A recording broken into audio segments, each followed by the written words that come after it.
I'm standing in front of a drugstore in Pinson, Alabama that has been closed for more than 30 years.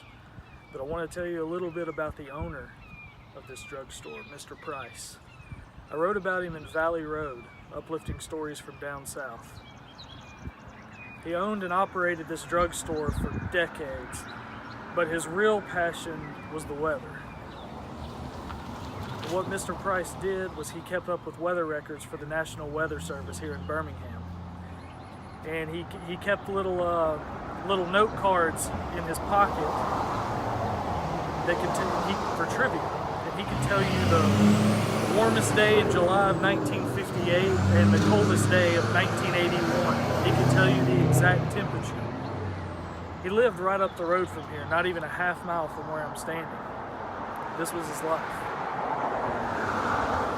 And he told me that when he was an infant, he contracted pneumonia, but there was a day that it snowed, and his dad took him outside and let him see the snow, let him feel the snow. He was telling me this more than 80 years after it happened. And about a year after I sat with him in his living room right up the road, I got to thinking about Mr. Price and did some searching on the internet, and I found where he had passed away. And I'll just read you a little bit, the last bit of my story on him from Valley Road, Uplifting Stories from Down South. Remembering the day I met him for that interview got me thinking about things I covered in great detail later. Playoff football games and tense city council meetings.